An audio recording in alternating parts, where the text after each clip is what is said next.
재선거를 요구하는 목소리, 그 뭐 선거 소청까지 이제 제기를 하기로 했잖아요. 저는 소청까지 가는 것은 뭐 당연한 수순이라고 생각을 하고요. 그냥 단도직입적으로 장동혁 대표 사퇴해야 돼요? 저는 해야 된다고 생각합니다. 근데 장동혁 대표가 스스로 물러나지 않으면 직을 유지하는 것에 어떤 의미가 있을까 싶습니다. 버티는 것이 별로 도움이 되지 않을 거라고 저는 생각하고 있습니다. 뉴스가 지식이 되는 순간 지식의 발견. 저는 SBS 정유미 기자입니다. 오늘 지식의 발견은요, 이번 6.3 선거 가장 주목받은 당선인 가운데 한 분과 함께 하겠습니다. 국민의힘 유희동 의원 오셨습니다. 어서 오십시오. 네, 반갑습니다. 조금은 늦었지만 축하드립니다. 감사합니다. 네. 아니 2024년 4월에 이제 낙선을 하시고, 네. 그렇죠. 네. 이제 2년여 만에 돌아오셨어요. 네. 네. 생각보다 많이 안 쉬신 것 같은데. 그런 것 같아요. 제가 느끼기에도. 그래요? 네. 네. 그 2년이란 시간이 좀 그래도 어떻게 의원님한테는 짧았나요? 길었나요? 개인적으로 굉장히 짧게 느껴졌어요. 그리고 그 기간 동안 내가 공백이 있었나 싶을 정도로 차이를 잘 못 느끼겠더라고요. 벌써 4선 의원이 되셨어요.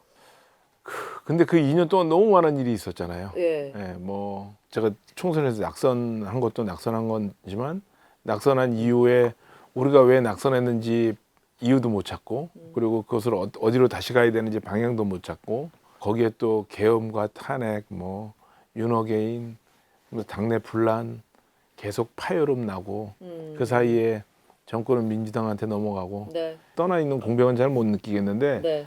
돌이켜보면 2년이라는 시간은 굉장히 저희한테는 고통스러운 시간이었죠. 그리고 여전히 뭔가 당의 정리는 계속 안 된 것 같은. 네, 뭐 아직도 풀어야 될 숙제도 너무 많고, 예. 근데 시간은 계속 이제 다가오고 해결해야 되는 데드라인은 다가오고, 마음은 초조하고 뭐 그렇죠. 당선되는데 네. 장동혁 대표가 안 온 그 음. 덕도 좀 있었을까요? 진짜 그 질문 너무 많이 받아가지고, 예. 뭐라고 답하셔요? 전 이번 선거 진짜 평택 중심으로 치르고 싶었고요. 제 메인 슬로건이 평생을 평택에서, 예. 그리고 정치를 위해서 평택을 선택한 사람들이 아니라 평택을 위해서 정치를 선택한 사람을 선택해 주세요라는 거였거든요. 예. 중앙당의 도움을 일부러 요청하지 않은 건데, 그게 장동혁 대표여서가 아니라 그냥 뭐 중앙 정치 소음이 들어오게 되잖아요, 지역에 다시.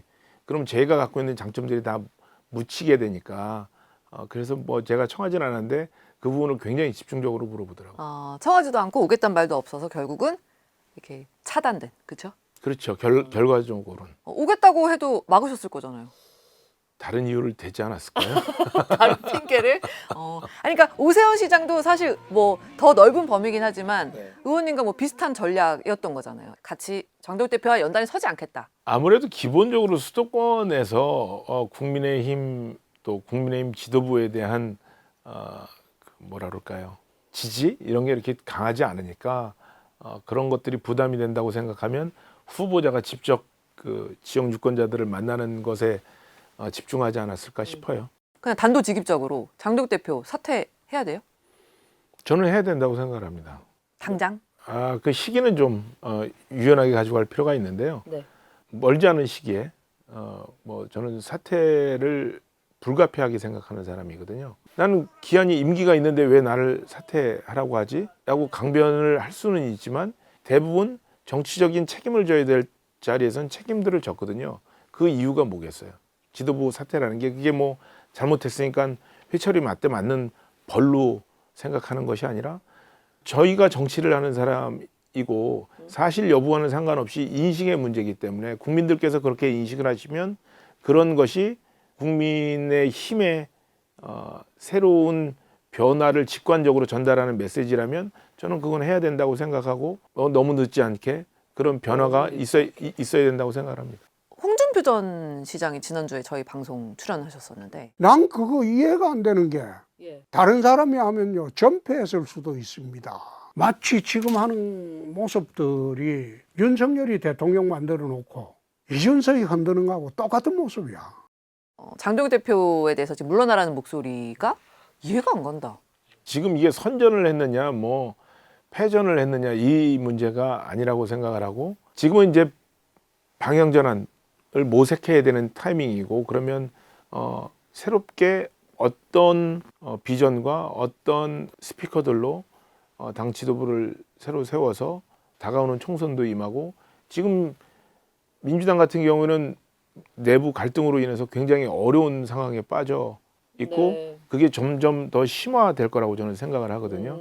그러니까 이 타이밍에 저희는 시간을 충분히 벌 수 있는 거니까 새로운 지도부가 뭐 전쟁에 비유하자면 참호도 좀 더 깊게 파고 단단히 하고 또 총기도 손질하고 뭐 이런 거 해야 되는 시기라고 생각을 하거든요. 근데 장동혁 대표가 스스로 물러나지 않으면 지도부가 바뀔 방법은 사실 없는 거 아닙니까, 지금? 그건 뭐 제도적으로 형식적으로는 그렇지만 당의 모든 총의가 떠나갔다라고 생각을 한다면 저는 뭐 직을 유지하는 것에 어떤 의미가 있을까 싶습니다. 그리고 그것을 버티는 것이 별로 도움이 되지 않을 거라고 저는 생각하고 있습니다. 버틴다고 표현을 하시네요.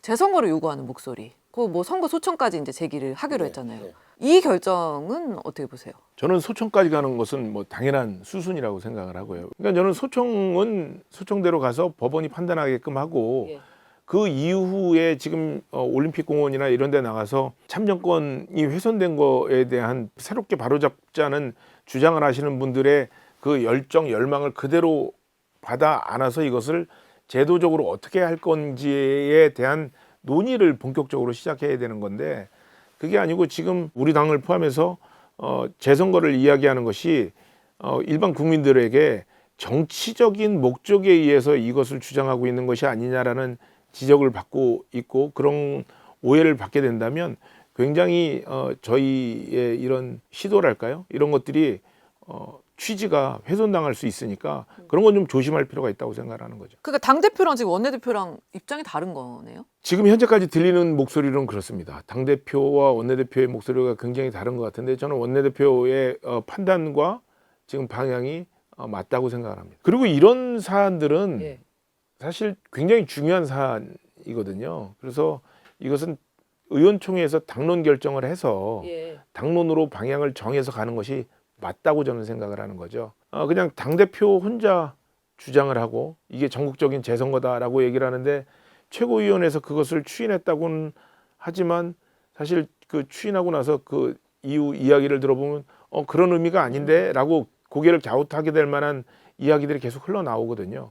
저는 이거는 책임 있는 정당으로서 그 국민들에게 보여줄 모습은 아니라고 생각합니다. 그러니까 장동혁 대표가 정치적으로 이 재선거 요구 목소리를 활용하고 있다고 생각하세요? 활용까지는 모르겠는데 하여튼 활용하고 있다라고 의심받기에 충분하겠죠. 총선에 가까이 가면 갈수록 의원들이 적극적으로 이 난관을 타개하겠다라는 움직임, 에너지, 목소리 이런 것들이 계속 커질 거라고 생각을 해서 지금은 조금 답답한 상황이 계속될지는 모르겠습니다만 저는 굉장히 낙관적으로 보고 있습니다. 이 상황을. 이게 목소리를 계속 안 내오던 의원들이 이 목소리를 다시 내려면요. 아예 이게 기력이 없는 거 아닌가. 이 목소리를 내는 방법을 모르는 거 아닌가. 이런 좀 의문이 들거든요. 그러니까 이 무기력한 모습이 너무 계속됐는데 이게 뭐 시간이 간다고 뭐 달라지나? 마라톤에 비유하자면 지방선거가 국회의원들한테는 반환점이에요. 그러니까 반환점을 바로 돌기 직전까지만 해도 아직도 반이 안 지났다는 생각 때문에 굉장히 어떤 사안에 대해서 반응할 때 좀 여유가 좀 있죠. 근데 그 반환점을 딱 도는 순간부터 좀 이 생각이 훨씬 더 뭐라 그럴까요? 차가워진다고 할까요? 좀 그럴 수밖에 없거든요. 모든 것들이. 그래서 저는 지금 갖고 있는 의원들의 생각하고 6개월 뒤의 의원들의 생각하고 또 1년 뒤의 의원들의 생각은 비교할 수 없을 만큼 차이가 있을 거라고 생각합니다. 그러니까 생각뿐 아니라 행동도 달라질 그럼요. 거다. 제가 경험한 국회는 그렇습니다. 그러니까 선거에 굉장히 예민하고 다른 선거보다 국회의원 선거에 더욱 더 예민하고 그리고 국회의원 선거가 다가오면 다가올수록 기적처럼 없었던 힘도 솟아나고.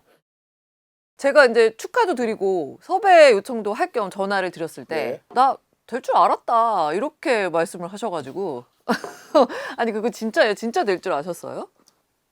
사실이에요. 제가 될 줄 알았다 그러면 예. 저 뭐 여론조사도 안 나온 게 뭘 될 줄 알았다 그래 뭐 어, 이렇게 하실까봐. 유희동 의원님의 당선을 막 높게 점치는 사람이 많진 않았으니까. 네. 예. 근데 제 선거는 매번 그랬어요. 제가 4번 되는 동안 네. 제 선거에서 당선 가능성을 높게 평가하는 사람들은 거의 없었거든요. 이거 처음에 도전할 때는 예. 오자 구도까지 될 거라고는 생각하지 못했어요. 예. 그냥 양자 구도일 거라고 생각하고 많으면 삼자 구도. 그 정도면 우리 지도부가 웬만만 하면 신승은 하지 않을까 뭐 이렇게 생각을 했는데. 삼자 구도더라도. 네, 근데 김영남 후보 같은 경우는 이제 민주당에서 전폭적인 지원을 받았고 특히 유튜브나 이런 SNS상에서의 지원이 굉장히 컸고요. 네.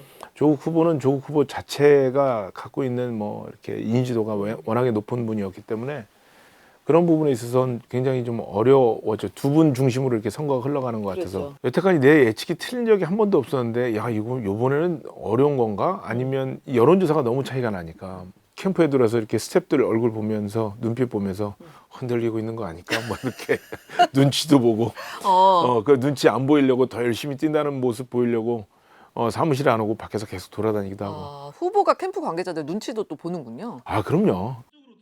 평택군 얘기 나오고 뭐 KTX 나오고 예.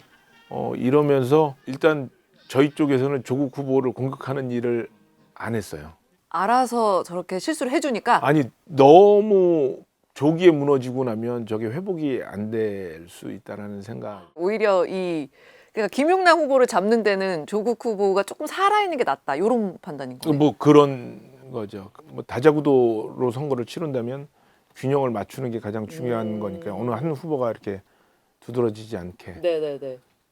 그랬더니 조국 김용남 후보 중심으로 한 열흘 정도 이게 맞아요. 흘러가더라고요. 그래서 유희동이 안 보인다 이럴 때가 있었어요. 예. 근데 그때는 뭐 제가 보이고 싶어도 보일 수가 없는 게 워낙에 센 말들을 서로 주고받으니까 뭐 범죄 알러지가 있다고 그러고 뭐 너는 저 단물 빨아먹는 정치검사 출신이라고 그러고 막 이러니까 거기에 제가 어떤 말을 보태야 네. 그 장면에 함께 낄 수 있겠어요. 어찌됐건 두 사람만의 이야기 속에 저도 들어가야 되겠다라고 생각을 해서 들어갔는데 저희 당은 별로 관심 없는 것 같고 그러던 차에 그러니까 지역신문이 주최하는 토론회를 했었거든요. 누군가 이것은 잘못됐다라고 지적을 하면 그것을 고칠 생각을 하셔야지 그것을 아니라고 이렇게 어린아이처럼 계속 때만 쓰면 대답해 보세요. 5초 남기고 이러십니까? 저한테는 5초도 안 주셨어요. 근데 그 토론회를 마치고 예. 났더니 저랑 가까운 분들이 저한테 오셔서 톤은 좀 괜찮았는데 매너가 조금 공격적이었던 것 같아.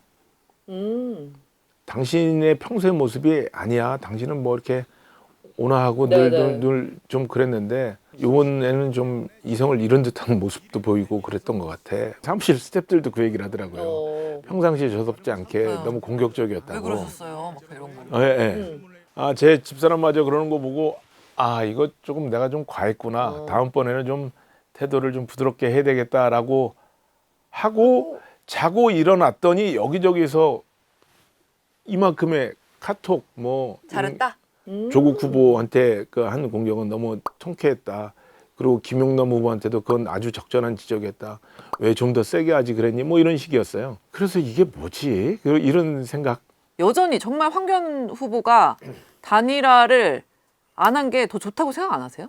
저는 단일화 여부는 이번 선거 결과에 별로 영향을 안 줬다고 생각을 해요. 단일화를 안 하신 게 저는 더 잘 하신 선택이었다고 보는데 물론 선택하신 건 아니지만 저도 그렇게 생각해요. 냉정하게 따지면 실리적으로는 굉장히 큰 득을 얻은 거라고 생각을 하죠. 그렇지만 제 또 뭐 실리만이 중요한 건 아니니까 제가 갖고 있었던 명분, 뭐 지향, 뭐 이런 차원에서는 좀 아쉽게 생각합니다. 그 이제는 말할 수 있다. 짧게. 단일화가 안 됐던 진짜 이유 뭐예요? 각자가 후보가 되고 싶었던 거겠죠. 결국 그거. 네.